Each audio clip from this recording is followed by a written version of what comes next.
Hello and welcome to the Anonynews. This week's main topics are: blown, sci-fi actor leaves the UFO cult. Colorado, did Scientologist Rex Fowler murder his employee? Leaked, anti-psychiatry material has been passed to the media.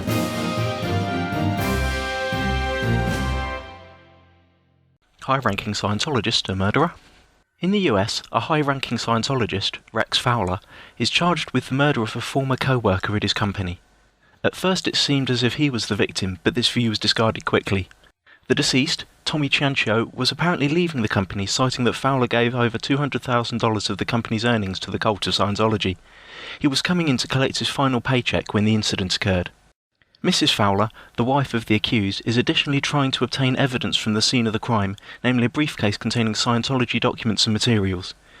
Even if you looked at it and read it, you wouldn't understand anything in it, because it's way above a normal person and you would not know what it meant. I want it back right now, said Mrs. Fowler. There is no news yet as to whether the briefcase has been returned. On the website of the Sydney Morning Herald, a big article on the development of Project Chanology and the downfall of Scientology was published last Saturday.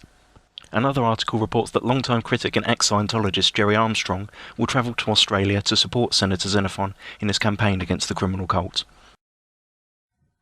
Robert S. Minson, at one time described as the church's #1 critic, has died of a heart condition aged 63. He funded the lawsuit against Scientology by the family of Lisa McPherson and is estimated to have spent roughly $10 million of his own money on fighting the cult, both in court and on regular protests. Recently leaked Scientology material demonizing psychiatry has been passed to the media. This full-colour book contains over 60 mint-condition pages of pure comic gold. It makes you wonder if Scientologists ever even bothered to do any historical research. Among those victims of the evil practice of psychiatry are George Washington, Adolf Hitler, and every child that has ever died anywhere for any reason. L. Ron himself even chimes in with a rant regarding the absolute rubbish that mental illnesses are. That's not schizophrenia, that's a broken leg. Vancouver Scientologists host the Olympics. Wait, what? At least that's what Scientology is claiming to suck more money out of their followers.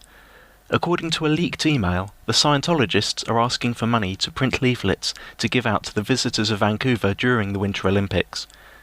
They're also promoting their new plasma screen at the reception of the org, in which they'll offer touch assists, coffee and tea, and to answer questions of the people they're hoping to lure in.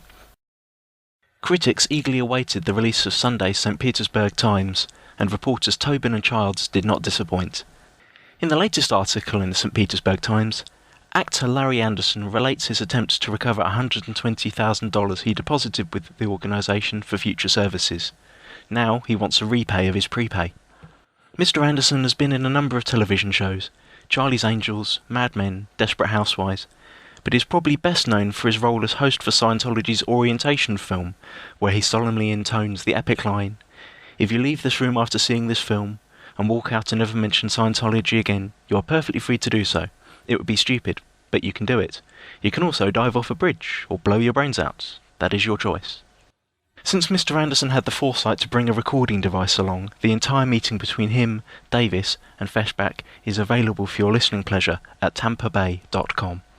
One more time, I'm going to walk out of the room because you're lying when you say that, and you do not know what you're talking about. You have no evidence of it, and you've never seen with your own eyes. No, I do have it. That is the case. I frankly do have evidence of it. What is the evidence? The fact that here's one. I don't know if this is one because I didn't buy them. Is this the new basic book that I bought 4 times? I don't know. Is this finally book finally per LRH? Yes, that book is per LRH. What about the one before? Yeah. And the one before it? I don't know about that. And the one before it. I have 4 versions of this book. These recordings are a great example of Scientologists applying tactics learned from their training. Bullying, vaguely threatening, persistent threats and pressure. In this case, however, the subject didn't cave in to their demands. Mr. Anderson is well informed, and Anonymous wishes him all success in recovering his money without settling for any terms proposed by the Scientology cult.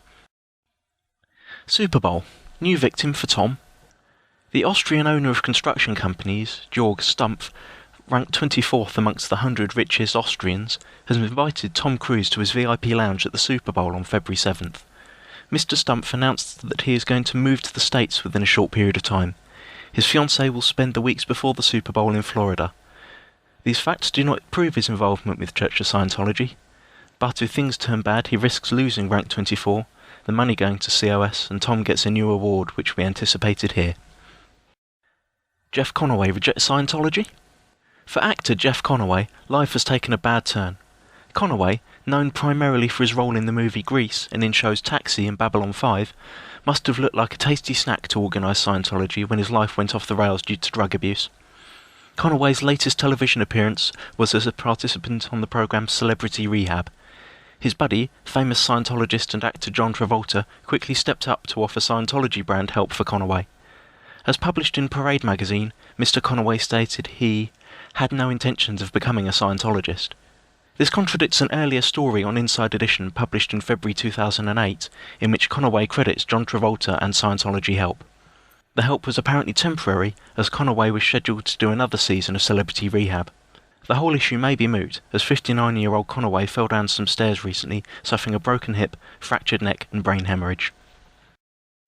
Fearless reporter Nathan Baca is leaving KESQ Palm Springs for drier pastures in Las Vegas at KLAS TV Channel 8.